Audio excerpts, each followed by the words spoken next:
चलिए सुनते हैं आज की कहानी जो प्रेमचंद्र के लिखने से लिखी गई है, जिसका नाम है मृतक भोज, जिसे मानसरोवर से लिया गया है। सेठ रामनाथ ने रूखसैया पर पड़े पड़े निराशापूर्ण दृष्टि से अपनी स्त्री सुशीला की ओर देखकर कहा, मैं बड़ा अभागा हूँ शीला, मेरे साथ तुम्हें सदैव ही दुख भोगना पड़ा। जब घर में कुछ न था तो रात दिन गृहस्थी के धंधे और बच्चों के लिए मरती थी। जब जरा कुछ संभला और तुम्हारे आराम करने के दिन आए तो यूँ छोड़े चला जा रहा हूँ। आज तक मुझे आशा थी, पर आज वो आशा टूट गई। देखो शीला, रो मत। संसार में सभी मरते हैं, कोई 2 साल आगे, कोई 2 साल पीछे। अब गृहस्थी का भार तुम्हारे ऊपर है। मैंने रुपए नहीं छोड़े, लेकिन जो कुछ भी है तुम्हारे जीवन किसी तरह कट जाएंगे। यह राजा क्यों रो रहा है? सुशीला ने आंसू पोंछकर कहा, जिद्दी हो गया है। और क्या, आज सवेरे से रट लगाए हुए है कि मैं मोटर लूँगा। 50 रुपए से कम में आएगी मोटर। सेठ जी को इस कुछ दिनों से दोनों बालक पर बहुत स्नेह हो रहा था। दोनों मंगा दो ना एक। बेचारा कब तक रो रहा है। क्या क्या अरमान दिल में थे, सब धूल में मिल गए। रानी के लिए बिलायती गुड़िया भी मंगा दो। दूसरों के खिलौने देखकर तरसती है। जिस धन को प्राणों से भी प्रिय समझा वो अंत में डॉक्टरों ने खा गया। बच्चे मुझे क्या याद करेंगे कि बाप था। अभागे बाप ने तो धन को लड़के लड़कियों से भी प्रिय समझा, कभी पैसे की एक चीज़ न ला कर दी। अंतिम समय जब संसार को असारता कठोर सत्य बनकर सामने आ खड़ी हो गई, जो कुछ न किया उसका खेद और कुछ किया उस पर पश्चाताप मन को उद्धार और निष्कपट बना दिया। सुशीला ने राजा को बुलाकर उसे छाती से लगाकर रोने लगी। वो मातृस्नेह जो पति की कृपणता से भीतर ही भीतर तड़प कर रह जाता, इस समय जैसे खुल उठा। लेकिन मोटर के लिए रुपए कहाँ थे? सेठ जी ने पूछा। मोटर लोगे बेटा? अपनी अम्मा से रुपए लेकर भैया के साथ चले जाओ, खूब अच्छी मोटर लाना। राजा ने माता के आंसू और पिता का वह स्नेह देख उसका बाल हट जैसे पिघल गया। बोला, अभी नहीं लूँगा। सेठ जी ने पूछा, क्यों? जब आप अच्छे हो जाएंगे तब लूँगा। सेठ जी फूट फूट के रोने लगे। तीसरे दिन सेठ रामनाथ का देहांत हो गया। धनी के जीने से दुख बहुतों को होता है, सुख थोड़े को। उनके मरने से दुख थोड़े को होता है, कुछ बहुतों को। महाब्राह्मणों की मंडली अलग सुखी है, पंडित अलग खुश है, और शायद बिरादरी के लोग भी प्रसन्न हैं, इसीलिए कि एक बराबर का आदमी कम हुआ, दिल से एक कांटा दूर हुआ। और पट्टीदारों का भी पूछना ही क्या।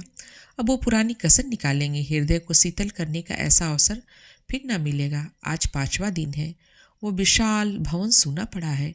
लड़के न रोते हैं न हंसते हैं, मन मारे माँ के पास बैठे हैं और विधवा भविष्य की अपार चिंताएं के भार से दबी हुई निर्जीव सी पड़ी है।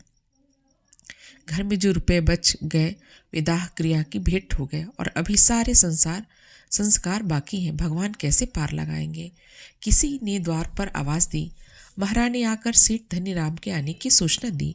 दोनों बालक दौड़े। सुशीला का मन एक क्षण के लिए हरा हो गया। सेठ धनीराम बिरादरी के सरपंच थे। अबला का क्षुब्ध हृदय सेठ जी की इस कृपा से पुलकित हो उठा। आखिर बिरादरी के मुखिया हैं। ये लोग अनाथों की खोज खबर न ले तो कौन ले? धन्य है ये पुणात्मा लोग जो मुसीबत में दीनों की रक्षा करते हैं। सोचती हुई सुशीला घूंघट निकाले बरौंदे में आकर खड़ी हो गई। देखा तो धनीराम जी के अतिरिक्त और कई सज्जन खड़े थे।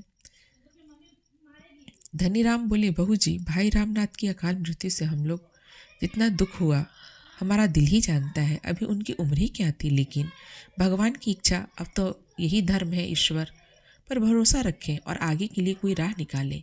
काम ऐसा करना चाहिए कि घर की आबरू भी बनी रहे और भैया की आत्मा भी संतुष्ट हो। कुबेरदास ने सुशीला को कनखियों से देखते हुए कहा, मर्यादा बड़ी चीज़ है, उसकी रक्षा करना हमारा धर्म है, लेकिन कमली के बाहर पाँव निकालना भी तो उचित नहीं। कितने रुपए हैं तेरे पास बहू? क्या कहा? कुछ नहीं। सुशीला, घर में रुपए कहाँ है सेठ जी? जो बहुत थोड़े थे वो बीमारी में उठ गए। धनीराम, तो ये बड़ी नई समस्या खड़ी हो गई। ऐसी दशा में हमें क्या करना चाहिए? कुबेरदास बोले कि जैसे हो भोज तो कराना ही पड़ेगा। हाँ, अपनी सामर्थ्य देखकर काम करना चाहिए। मैं कर्ज लेने को ना कहूँगा। हाँ, घर में जितने रुपए का प्रबंध हो सके उसमें हमें कोई कसर न छोड़नी चाहिए। मृत जीव के साथ ही तो हमारा कर्तव्य है। अब तो वह फिर कभी ना आएगा, उससे सदैव के लिए नाता टूट रहा है, इसलिए सब कुछ हैसियत के मुताबिक होना चाहिए। ब्राह्मण को तो भोज देना ही पड़ेगा जिससे कि मर्यादा का निर्वाह हो। धनीराम, तो क्या तुम्हारे पास कुछ भी नहीं बहू जी? 2-4 हज़ार भी नहीं? सुशीला, मैं आपसे सत्य करती हूँ, मेरे पास कुछ नहीं। ऐसे समय झूठ न बोलूंगी। धनीराम ने कुबेरदास की ओर अर्धविश्वास से देखकर कहा, तब तो ये मकान बेचना पड़ेगा। कुबेरदास, इसके सिवा और क्या हो सकता है? नाक कटाना तो अच्छा नहीं। रामनाथ का कितना नाम था, बिरादरी के स्तंभ थे। यही इस समय का उपाय है। 10,000 रुपये मेरे आते हैं, सूद बट्टा लगाकर कोई 15,000 रुपये मेरे हो जाएंगे, बाकी भोज में खर्च हो जाएगा। अगर कुछ बच रहा है तो बालकों के नाम आ जाएगा। धनीराम, आपके यहाँ कितने पर बंधक रखा था? कुबेरदास, 10,000 रुपये पर। रुपये सैकड़े सूद। धनीराम, मैंने तो कुछ कम सुना है। कुबेरदास, उसका तो रेहननामा रखा है। जबानी बातचीत थोड़ी ही है। मैं 2-4 हज़ार के लिए झूठ नहीं बोलूँगा। धनीराम, नहीं नहीं, मैं ये कब कह रहा हूँ। पंचों की सलाह से मकान बेच दिया गया। सुशीला का छोटा भाई संताल भी इसी समय आ पहुँचा। ये अंतिम वाक उसके कान में पड़ गया। बोल उठा, किस लिए मकान बेच दिया गया? बिरादरी के भोज के लिए? बिरादरी तो खा पी कर राह लेगी, इन अनाथों की रक्षा कौन करेगा? इनके भविष्य के लिए कुछ सोचना चाहिए। धनीराम ने कोप भरी आंखों से देखकर कहा, आपको इन मामलों में टांग अड़ाने का कोई अधिकार नहीं। केवल भविष्य की चिंता करने से काम नहीं चलेगा। मृतक का पीछा भी किसी तरह सुधरना ही पड़ेगा। आपका क्या बिगड़ेगा? हंसी तो हमारी होगी। संसार में मर्यादा से प्रिय कोई वस्तु नहीं। मर्यादा के लिए प्राण तक देते हैं। जब मर्यादा ही ना रहेगी तो क्या होगा? अगर हमारी सलाह पूछो तो हम यही कहेंगे कि आगे बाई का अख्तियार है, जैसा चाहे करे, हमसे कोई सरोकार ना रहेगा। चलिए कुबेरदास जी चलें। सुशीला ने भयभीत होकर कहा, भैया की बातें का विचार न कीजिए, इनकी तो ये आदत है। मैंने तो आपकी बात नहीं टाली, आप मेरे बड़े हैं, घर का हाल आपको मालूम है। मैं अपने स्वामी की आत्मा को दुखी नहीं करना चाहती, लेकिन जब उनके बच्चे ठोकरें खाएंगे तो क्या उनकी आत्मा दुखी न होगी? बेटी का विवाह करना ही है, लड़के को पढ़ाना ही है, ब्राह्मणों को खिलाना है, लेकिन बिरादरी करने की इसमें सामर्थ्य नहीं। दोनों महानुभावों को जैसे थप्पड़ लगी। इतना बड़ा अधर्म! भला ऐसी बात भी जबान से निकाली जाती है? पंच लोग ने अपने मुंह में कालिक न लगने देंगे। दुनिया विधवा को न हंसेगी तो पंचों की ये जग हंसाई वे कैसे सह ले? ऐसे घर के द्वार पर झांकना भी पाप है। सुशीला रोकर बोली, मैं अनाथ हूँ, नादान हूँ, मुझ पर क्रोध न कीजिए। आप लोग भी छूट दे देंगे तो मेरा कैसे निर्वाह होगा? इतने में 2 महाशय और बिराजे, एक बहुत मोटे और दूसरे दुबले, नाम भी गुणों के अनुसार भीमचंद और दुर्बल दास। धनीराम ने संक्षिप्त में ये परिस्थिति उन्हें समझा दी। दुर्बल दास ने सहृदयता से कहा, तो ऐसा क्यों नहीं करते कि हम लोग मिलकर कुछ रुपए दे दें? जब इनका लड़का सियाना हो जाए तो रुपए मिल ही जाएंगे। अगर ना भी मिले तो एक मित्र के लिए कुछ बल खा जाना कोई बड़ी बात नहीं। संत लाल ने प्रसन्न होकर कहा, इतनी दया आप करेंगे तो क्या पूछना। कुबेरदास त्योरियां चढ़ाकर बोले, तुम तो बेसिर पैर की बातें करने में लगे हो दुर्बल दास। इस वक्त के बाजार में किसके पास फालतू रुपए रखे हुए हैं? भीमचंद, सो तो ठीक है, बाजार की ऐसी मंदी तो कभी देखी नहीं, पर निवाह तो करना चाहिए। कुबेरदास ने अकड़ गए। वो सुशीला के मकान पर दांत लगाए हुए थे। ऐसी बातों से उनका स्वार्थ में बाधा पड़ रही थी। वो अपने रुपए अब वसूल करके ही छोड़ेंगे। भीमचंद्र ने उन्हें किसी तरह सचेत किया, लेकिन भोज तो देना ही पड़ेगा। उस कर्तव्य का पालन न करना समाज की नाक काटना है। सुशीला ने दुर्बल दास में हृदयता का आभास देखा। उनकी ओर दीन नेत्रों से देखकर बोली, मैं आप लोगों से बाहर थोड़ी हूँ, आप लोग मालिक हैं, जैसा उचित समझे करें। दुर्बल दास, तेरे पास कुछ थोड़े बहुत गहने तो होंगे बाई? हाँ, गहने हैं, आधे तो बीमारी में बिक गए, आधे बचे हैं। सुशीला ने सारे गहने लाकर पंचों के सामने रख दिए, पर ये तो मुश्किल से 3,000 में उठेंगे। दुर्बल दास ने पोटली को हाथ में तौलकर कहा, 3,000 को कैसे जाएंगे? मैं 3,500 दिला दूंगी। भीमचंद ने फिर पोटली को तौलकर कहा, मेरी बोली 4,000 की है। कुबेरदास को मकान की बिक्री का प्रश्न छिड़ने का अवसर ही न मिला। 4,000 में ही क्या होता है, बिरादरी का भोज है, ये दोष मिटाना है। बिरादरी में कम से कम 10,000 का खर्चा है, मकान तो निकालना ही पड़ेगा। संतान ने ओठ चबाकर कहा, मैं कहता हूँ आप लोग इतनी निर्दयी हैं, आप लोगों को अनाथ बालकों पर दया नहीं आती क्या? उन्हें रास्ते का भिखारी बनाकर छोड़ेंगे? लेकिन संत लाल की फरियाद पर किसी ने ध्यान न दिया। मकान की बातचीत अब नहीं टाली जा सकती। बाजार मंदा है, 30,000 से बेसी नहीं मिल सकते। 15,000 तो कुबेरदास के हैं, 5,000 बचेंगे, 4,000 गहनों से आ जाएंगे। इस तरह 9,000 में बड़ी किफ़ायत से ब्रह्मभोज और बिरादरी भोज दोनों निपट जाएंगे। सुशीला ने दोनों बच्चों को सामने करके करवद होकर कहा, पंचों मेरे बच्चों का मुंह देखिए, मेरे घर में जो कुछ है वो आप सब ले लीजिए, लेकिन मकान छोड़ दीजिए, मुझे कहीं ठिकाना न मिलेगा। मैं आपके पैर पड़ती हूँ, मकान इस समय न बेचे। इस मूर्खता का क्या जवाब दिया जाए? पंच लोग तो खुद चाहते थे कि मकान न बेचना पड़े, उन्हें अनाथों से कोई दुश्मनी नहीं थी, किंतु बिरादरी का भोज किस तरह किया जाए? अगर विधवा कम से कम 5,000 रुपये का जुगाड़ कर दो तो ये मकान बच जाएगा, पर ऐसा नहीं कर सकती तो मकान बेचना के सिवा कोई और उपाय ही नहीं। कुबेर ने अंत में कहा, देख भाई, बाजार की दशा इस समय खराब है, रुपए किसी से उधार नहीं मिल सकते। बाल बच्चों के भाग में लिखा होगा तो भगवान और किसी हिले से देगा, हिले रोजी बहाने मौत। बाल बच्चों की चिंता मत कर, भगवान जिसको जन्म देते हैं उसकी जीविका की जुगत भी कर देते हैं।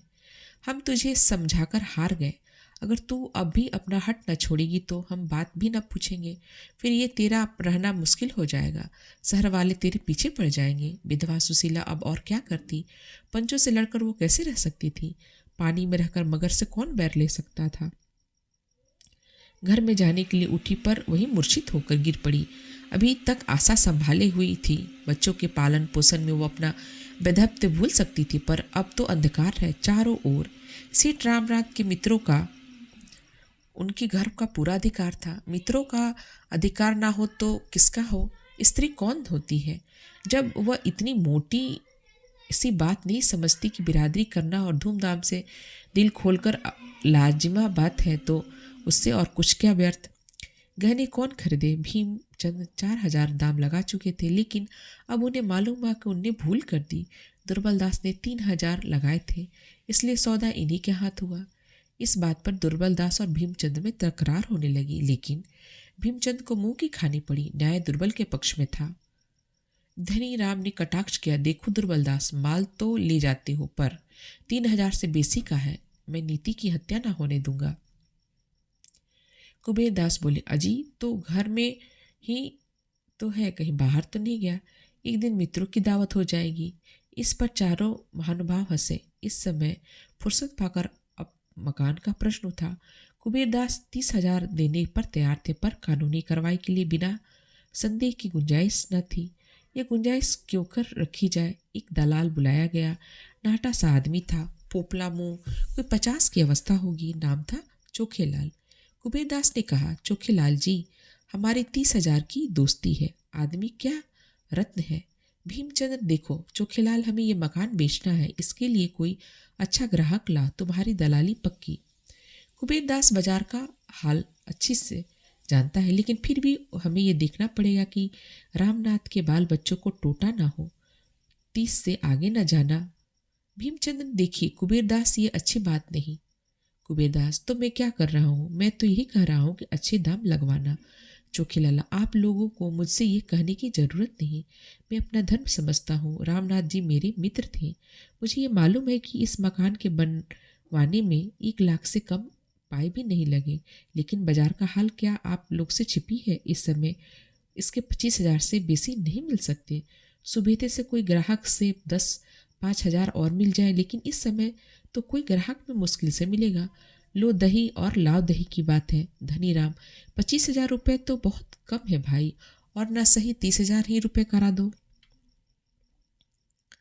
चोखेलाल, 30 क्या, मैं तो 40 करा दो, पर कोई ग्राहक तो मिले। आप लोग कहते हो मैं 30,000 रुपये बातचीत करूंगा। धनीराम, बस 30,000 में ही देना, तो कुबेरदास ही क्यों ना ले ले, इतना सस्ता माल दूसरे को क्यों दिया जाए। कुबेर देश आप सब लोगों की राय तो ऐसा ही कर लिया जाए। धनीराम ने हाँ हाँ कहकर हामी भरी। भीमचंद मन में ऐठ कर रह गया, यह सौदा भी पक्का हो गया। आज ही वकील ने बेनाम लिखा, तुरंत रजिस्ट्री भी हो गई। सुशीला के सामने बेनाम लाया गया तो उसने एक ठंडी सांस ली और सजल नेत्रों से उस पर हस्ताक्षर कर दिए। अब उसे इसके सिवा और कोई शरण नहीं। बेवफा मित्र की भांति यह घर भी सुख देने दिनों साथ देना छोड़ दी। पंचलोक सुशीला के आंगन में बैठ बिरादरी के रुक्के रखे लिख रहे थे और अनाथ विधवा उन पर झरोखे पर बैठी भाग को रो रही थी। इधर रुक्का तैयार हुआ, उधर विधवा की आंखों से आंसू की बूंदें निकलकर रुक्के पर गिर पड़ी। धनीराम ने ऊपर देखकर कहा, पानी का छींटा कहाँ से आया? संतलाल बाई बैठी रो रही है। उनके रुक्के पर अपने रक्त के आंसुओं को मुहर लगा दी। धनीराम ऊंचे स्वर में, अरे तो क्यों रो रही है बाई? ये रोने का समय नहीं। तुझे तो प्रसन्न होना चाहिए कि पंच लोगों ने तेरे घर में आज ये शुभ कार्य करने के लिए जमा दी। जिस पति के साथ तूने इतने दिनों भोग विलास किया, उसी का पीछा सुधरने में तू दुख मनाती है। बिरादरी में रुका फिरा। इधर 3-4 दिन पंचों ने भोज की तैयारी में बिताया। घी धनीराम की आगत में आया, मैदा चीनी की आगत में आया। 5वें दिन प्रातःकाल ब्रह्म भोज हुआ। संध्या समय बिरादरी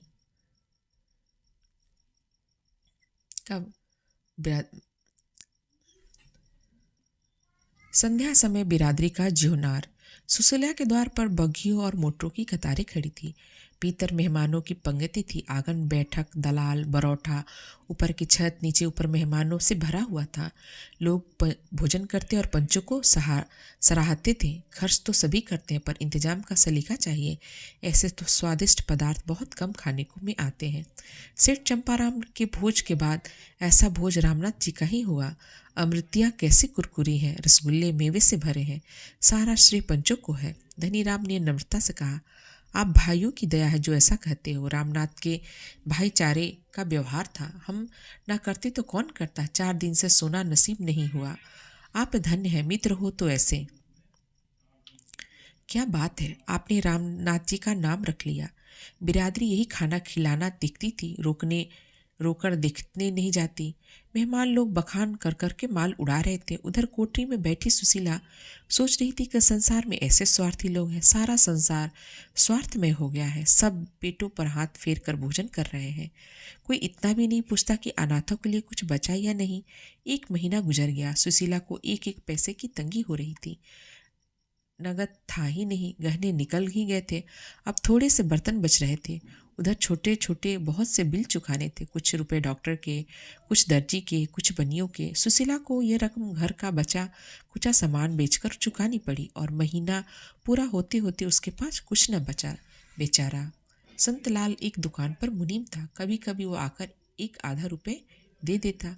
इधर खर्च का हाथ फैलता हुआ था। लड़के अवस्था को समझते थे, माँ को छेड़ते न थे, पर मकान के सामने से कोई खोजने वाला निकल जाता तो वे दूसरे लड़कों को फल या मिठाई खाते देखते तो उनके भी मुंह में पानी भर आता। ऐसी ललचाई हुई आंखों से देखते थे कि दया आ जाती। वहीं बच्चे जो थोड़े दिन पहले मेवे मिठाई की ओर ताकते न थे, अब वो 1-1 पैसे की चीज को तरसते हैं। वही सज्जन जिन्होंने बिरादरी का भोज करवाया था, अब घर के सामने से निकल जाते। कोई झांकता न था। शाम हो गई। सुशीला चूल्हा जलाए रोटियां सेक रही थी और दोनों बालक चूल्हे के पास रोटियों की क्षुधित नेत्रों से देख रहे थे। चूल्हे के दूसरे एले पर दाल थी। दाल के पकने का इंतजार था। लड़की 11 साल की थी, लड़का 8 साल का। मोहन अधीर होकर बोला, अम्मा मुझे सूखी रोटियां ही दे दो, बड़ी भूख लगी है। सुशीला, अभी दाल कच्ची है भैया। रेवती, मेरे पास एक पैसा है, मैं उसका दही लिए आती हूँ। सुशीला, तूने पैसा कहाँ पाया?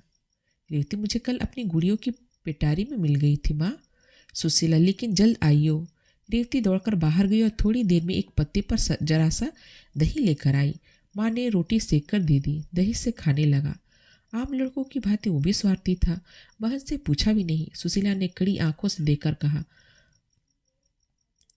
बहन को दे दो, अकेला ही खा जाएगा। मोहन लज्जित हो गया। उसने आंखें डबडबा आई। रेवती बोली, नहीं अम्मा, कितना मिला ही है, तुम खाओ मोहन, मुझे जल्दी नींद आ जाती है। मैं तो दाल पक जाएगा तो खाऊंगी। उसी वक्त दो आदमी ने आवाज दी। रेवती ने बाहर जाकर पूछा, ये सेठ कुबेरदास जी के आदमी थे, मकान खाली कराने आए थे। क्रोध से सुशीला की आंखें लाल हो गई।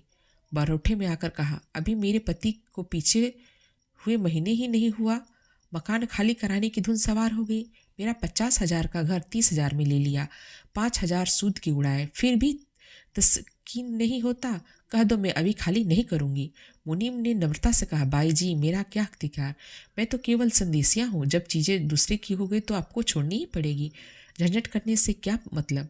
सुशीला भी समझ गई, ठीक ही कहता है, गाय हत्या के बल के दिन खेत चरेगी। नम्र होकर बोली, सेठ जी से कहो मुझे 5 दिन की मोहल्लत दे, लेकिन अभी नहीं, कुछ मत कहो। क्यों 10 दिन के लिए किसी का एहसान लूं? मेरे भाग में इस घर में रहना लिखा होता तो निकालता ही क्यों?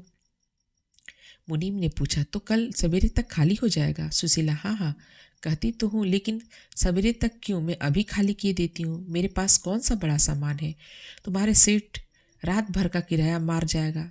जाकर ताला वाला लाओ या लगाओ। मुनीम, ऐसा क्या जल्दी है भाई, कल सावधानी से खाली कर दीजिए। सुशीला, कल का झगड़ा क्या रखूं? मुनीम, आप जाइए, ताला लाकर डाल दीजिएगा। यह कहती हुई वो सुशीला अंदर गई, बच्चों को भोजन कराया, एक रोटी आप किसी तरह निगली, बर्तन धोए, फिर एक एक्का मंगाकर उस पर अपना मुख्तर सामान लादा और भारी हृदय से उस घर से हमेशा के लिए विदा हो गई। जिस वक्त ये घर बनाया गया था, मन में कितनी उमंगें थीं। इसमें प्रवेश के कई हजार ब्राह्मण का भोज हुआ। सुशीला को इतनी दौड़ धूप करनी पड़ी कि वो महीनों भर बीमार थी। इसी घर में उसके 2 लड़के मरे, उसका पति मरा। मरने की स्मृतियां ने उसके एक एक ईंट को पवित्र कर दिया। एक एक पत्थर मानो उसके हर्ष से खुशी और उसके शोक से दुखी होता था। वो घर आज छूटा जा रहा था। उसने रात एक पड़ोसी के घर में काटी और दूसरे दिन 10 रुपये महीने पर एक गली में दूसरा मकान ले लिया। इसने कमरे में इन अनाथों के 3 महीने किस कष्ट से काटे वह समझने वाले ही समझ सकते हैं। भला वो बेचारे संत लाल का वह 10-5 रुपए से मदद कर दिया करता। अगर सुशीला दरिद्र घर की होती तो पिसाई करती, कपड़े धोती, किसी के घर में टहल करती, पर जिस कामों को बिरादरी नीचा समझती उनका सहारा कैसे लेती? नहीं तो लोग कहते ये सेठ रामनाथ की स्त्री है, उस नाम की तो लाज रखनी है। समाज के चक्रव्यूह से किसी तरह से छुटकारा नहीं होता। लड़की के 2 एक गहने बच रहे थे, वो भी बिक गए। जब रोटी ही लाले हो तो घर की किराया कहाँ से आता? 3 महीने बाद घर का मालिक, जो उसी बिरादरी का एक प्रतिष्ठित व्यक्ति था, जिसने मृतक भोज में खूब बढ़ चढ़कर हाथ मारे थे, अधीर हो उठा। बेचारा कितना ही धैर्य रखता। 30 रुपये का मामला था, रुपये 8 आने की बात नहीं। इतनी बड़ी की रकम नहीं छोड़ दी जाती। आखिर एक दिन सेठ जी ने आकर लाल लाल आंखें करके कहा, अगर तू किराया नहीं दे सकती तो घर खाली कर दे। मैंने बिरादरी के नाते इतनी मुराद कर दी, अब किसी तरह काम नहीं चल सकता। सुशीला बोली, सेठ मेरे पास रुपए होते तो तुम्हारा किराया पहले दे देती। आपने इतनी मुरैयत किसके लिए? मेरे सिर आपके चरणों में है, लेकिन अभी मैं बिल्कुल खाली हाथ हूँ। ये समझ लीजिए कि एक भाई के बाल बच्चे की परवरिश कर रहे हैं। और क्या कहूँ सेठ, चल चल, इस तरह की बातें बहुत सुन चुका। बिरादरी का आदमी है तो उसे चूस लो। कोई मुसलमान होता तो उसको चुपके से महीने महीने दे देती, नहीं तो उसके निकाल बाहर किया होता। मैं बिरादरी का हूँ, इसलिए तुझे किराया देने का दरकार नहीं, मुझे मांगना ही नहीं चाहिए। यही तो बिरादरी के साथ करना चाहिए। इसी समय रेवती भी आकर खड़ी हो गई। सेठ जी ने उसे सिर से पांव तक देखा और तब किसी कारण से बोला, अच्छा ये लड़की तो सयानी हो गई, कहीं इसकी सगाई की बातचीत नहीं की? रेवती तुरंत भाग गई। सुशीला ने शब्दों में आत्मीयता की झलक पाकर पुलकित कंठ से कहा, अभी तो कहीं बातचीत नहीं हुई सेठ जी, घर का किराया तक तो अदा नहीं कर पाती, सगाई क्या करूंगी? फिर भी छोटी भी तो है। सेठ जी ने तुरंत शास्त्रों का आधार दिया। कन्याओं के विवाह की यही अवस्था है, धर्म को कभी नहीं छोड़ना चाहिए। किराए की कोई बात नहीं। हमें क्या मालूम था कि सेठ रामनाथ के परिवार की ये दशा है। सुशीला, तो अपनी निगाह में कोई अच्छा घर है तो आप जानते ही होंगे, मेरे पास लेन देन को कुछ नहीं। झाबरमल इन सेठ जी का यही नाम था। देन लेन का कोई झगड़ा नहीं। बाई जी, ऐसा घर है कि सुशीला आजीवन सुखी रहेगी। लड़का भी उसी के साथ रह सकता है। कुल का सच्चा, हर तरह से संपन्न परिवार है। हाँ, वो दोहाजू दुजवर है। सुशीला, उम्र अच्छी होनी चाहिए, दोहाजू होने से क्या होता है? जहाँ उम्र भी कुछ ज़्यादा नहीं, अभी 40वां ही साल है उसका, पर देखने में अच्छा हृष्ट पुष्ट है। मर्द की उम्र, उसका भोजन, बस यह समझ लो कि परिवार का उद्धार हो जाएगा। सुशीला ने अनिच्छा के भाव से कहा, अच्छा, मैं सोचकर जवाब दूंगी। एक बार मुझे दिखा देना। झाबरमल, दिखाने को कहीं नहीं जाना है भाई, वह तो तेरे सामने ही खड़ा है। सुशीला ने घृणापूर्ण नेत्रों से उसकी ओर देखा। इस 50 साल के बुढ़े की यह हवस, छाती का मांस लटक कर नाभि तक पहुंचा है, फिर भी विवाह की धुन सवार है। ये दुष्ट समझता है कि प्रलोभन में पड़कर मैं अपनी लड़की को इसके गले बांध दूंगी। वो अपनी बेटी को आजीवन कंवारी रखेगी, पर ऐसे मृतक से विवाह करने का जीवन न नष्ट करेगी। पर उसने अपने क्रोध को शांत किया। समय का फेर है, नहीं तो ऐसों को ऐसा प्रस्ताव करने का साहस भी ना होता। बोली, आपकी इस कृपा के लिए धन्यवाद देती हूँ सेठ जी, मैं कन्या का विवाह आपसे नहीं कर सकती। झाबरमल, तो और क्या तू समझती है कि तेरी कन्या के लिए बिरादरी में कोई कुंवार मिल जाएगा? सुशीला, मेरी लड़की कुंवारी रहेगी झाबरमल, और रामनाथ जी के नाम को कलंकित करेगी। सुशीला, मुझे तुम्हें मुझसे ऐसी बात करते लाज नहीं आती? नाम के लिए घर खोया, संपत्ति खोई, पर कन्या कुएं में नहीं डुबा सकती। झाबरमल, तो मेरा किराया दे दे। सुशीला, अभी मेरे पास रुपए नहीं है। झाबरलाल ने भीतर घुसकर गृहस्थी की एक एक वस्तु निकालकर गली में फेंक दी। घड़ा फूट गया, मटके टूट गए, संदूक के कपड़े बिखर गए। सुशीला तस्ट खड़ी अपने अधीन की यह कुर कीड़ा देख रही थी। घर का यूं विध्वंस करके झाबरमल ने घर में ताला डाल दिया और अदालत से रुपए वसूल करने की धमकी देकर चला गया। बड़ों के पास धन होता है तो छोटों के पास हृदय होता है। धन के बड़े बड़े व्यापार होते हैं, बड़े बड़े महल बनते हैं, नौकर चाकर होते हैं, सवारी शिकारी होती है, हृदय की संवेदना होती है, आंसू निकलते हैं। उसी मकान से मिली हुई एक साग भाजी बेचने वाली खटकिन की दुकान थी। वृद्धा विधवा निपुती स्त्री थी। बाहर से आग, भीतर से पानी। झाबरमल को सैकड़ों सुनाई और सुशीला को एक एक चीज उठाकर अपने घर में ले आई। मेरे घर में रहो बहू, मुरौत में आ गई, नहीं तो उसकी मूछें उखाड़ लेती। मौत सिर पर नाच रही है, आगे नाच न पीछे पगा, और धन के पीछे मरा जा रहा है, जाने छाती पर लाद कर ले जाएगा। तुम चलो, मेरे घर में रहो, मेरे यहाँ किसी बात का खटका नहीं है, बस मैं अकेली हूँ, एक टुकड़ा मुझे भी दे देना। सुशीला ने डरते डरते कहा, माता, मेरे पास शेर भर आटे के सिवा और कुछ नहीं, मैं तुम्हें क्या कहाँ से दूंगी? बुढ़िया ने कहा, मैं झाबरमल नहीं हूँ बहू, ना कुबेर दास हूँ, मैं समझती हूँ जिंदगी में सुख भी है दुख भी है। सुख में इतराओ मत और दुख में घबराओ मत। तुम्ही से 4 पैसे कमाकर अपना पेट पालती हूँ। तुम्ही उस दिन देखा था जब तुम महल में रहती थी, और आज भी देख रही हूँ जब तुम अनाथ हो। जो मिजाज तब था वही अब है। मेरे धन्य भाग है कि तुम मेरे घर में आओ। मेरी आंखें फूटी हुई हैं जो तुमसे किराया मांगने जाऊं। इस संतावना से भरे हुए सरल शब्दों से सुशीला का हृदय बोझ हल्का कर दिया। उसने देखा, सच्ची सजनता भी दृढ़ता और नीचों के पास रहती है। बड़ों की दया भी होती है अहंकार का दूसरा रूप। इस खटकिन के साथ रहते हुए सुशीला को 6 महीने हो गए। सुशीला का उससे दिन दिन स्नेह बढ़ता जा रहा था। वह जो कुछ पाती लाकर सुशीला के हाथ में रख देती। दोनों बाल की उसकी 2 आंखें थी। मजाल ना थी कि पड़ोस का कोई आदमी उन्हें कड़ी आंखों से देख ले।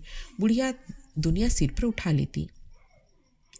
संतलाल हर महीने कुछ न कुछ दे दिया करता था।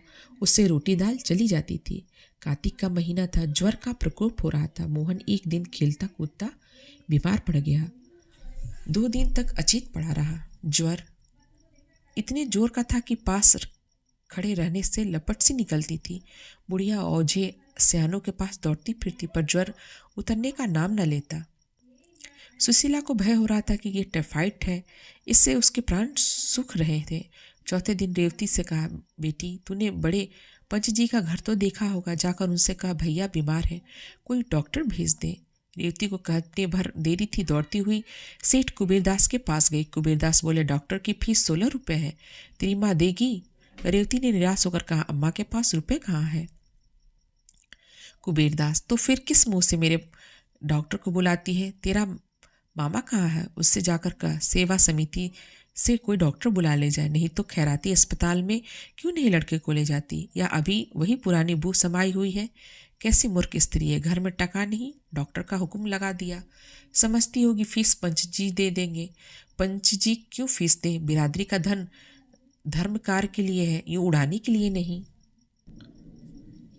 रेवती माँ के पास लौटी, पर जो कुछ सुना था वो उससे न कह सकी। घाव पर नमक क्यों छिड़के? बहाना कर दिया, बड़े पंच जी कहीं गए हैं। सुशीला तो मुनीम से क्यों नहीं कहा? या कोई मिठाई खाया जाता था तो दौड़ी चली आई। इसी वक्त संतलाल एक बहत जी को लेकर आ पहुंचे।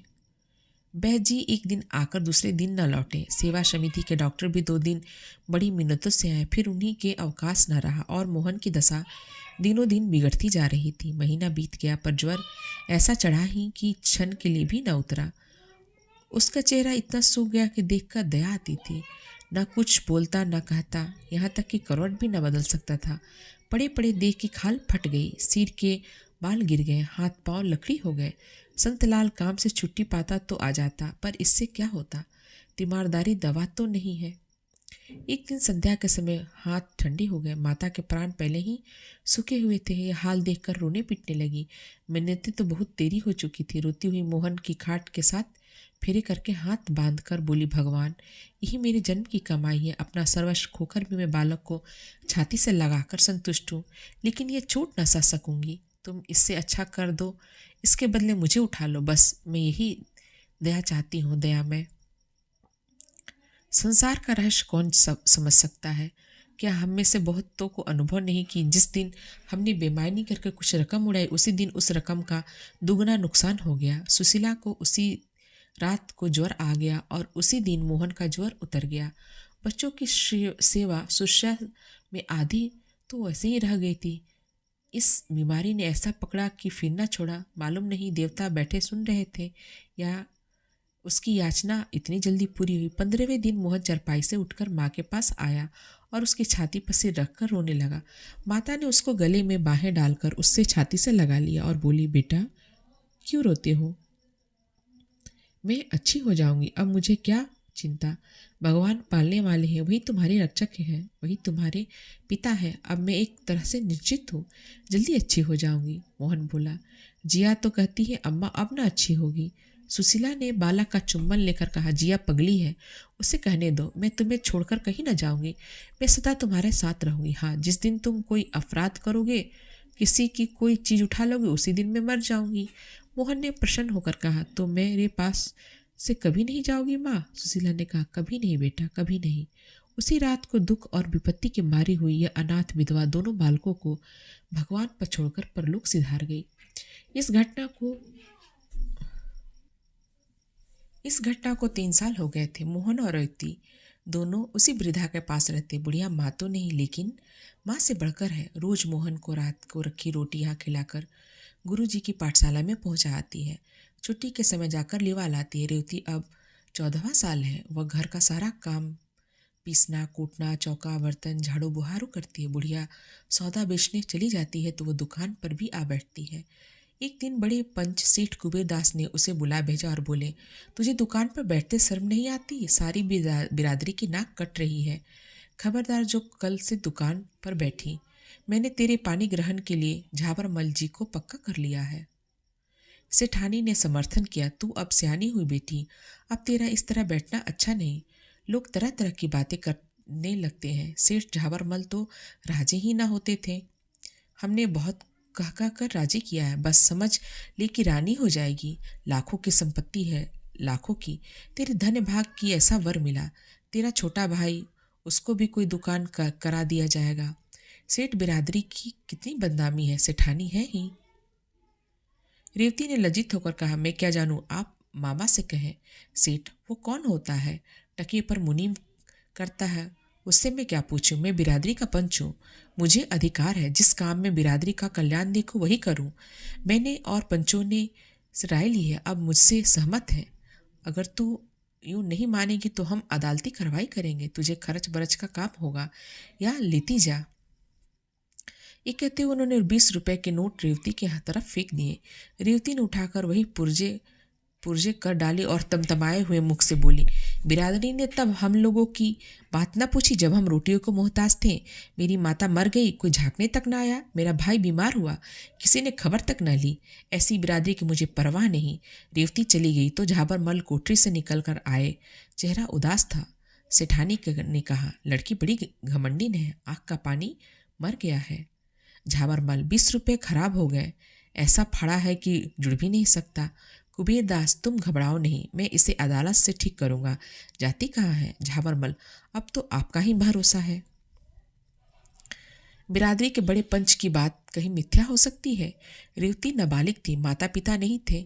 ऐसी दशा में पंचों का उस पर पूरा अधिकार था। वो बिरादरी के दबाव में नहीं रहना चाहती थी, ना चाहे। कानून बिरादरी के अधिकार की उपेक्षा नहीं कर सकता। संतलाल ने यह माजरा सुना तो दांत पीसकर बोले, ना जाने इस बिरादरी का भगवान कब अंत करेंगे। रेवती, क्या बिरादरी मुझे जबरदस्ती अपने अधिकार में ले सकती है? संतलाल, हाँ बेटी, धनिकों के हाथ में तो कानून ही है। रेवती, मैं कह दूंगी कि मैं उसके पास नहीं रहना चाहती।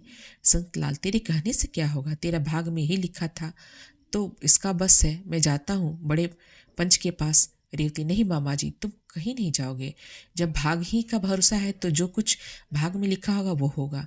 रात को रेवती ने घर में काटी। बार बार निद्रा भंग, भाई को गले लगाती। यह अनाथ अकेला कैसे रहेगा, यह सोचकर उसका मन कातर हो जाता। पर झाबर माल की सूरत याद करके उसका संकल्प दृढ़ हो जाता। प्रातःकाल रेवती गंगा स्नान करने गई। यह इधर कई महीनों से उसका नित्य नियम था। आज जरा अंधेरा सा था, पर यह कोई संदेह की बात न थी। संदेह तब हुआ जब 8 बज गए और वो लौटकर न आई। तीसरे पहर सारी बिरादरी में बात फैल गई कि सेठ रामनाथ की कन्या गंगा में डूब गई, उसकी लाश पाई गई। कुबेरदास ने कहा, चलो अच्छा हुआ, बिरादरी की बदनामी तो न होगी। झाबरमल ने दुखी मन से कहा, मेरे लिए अब कोई और उपाय कीजिए। उधर मोहन सिर पीट पीट कर रो रहा था और बुढ़िया उसे गोद में लिए समझा रही थी, बेटा उस देवी के लिए क्यों रोते हो? जिंदगी में उसके सुख दुख ही दुख था। अब वह अपनी माँ की गोद में आराम कर रही है।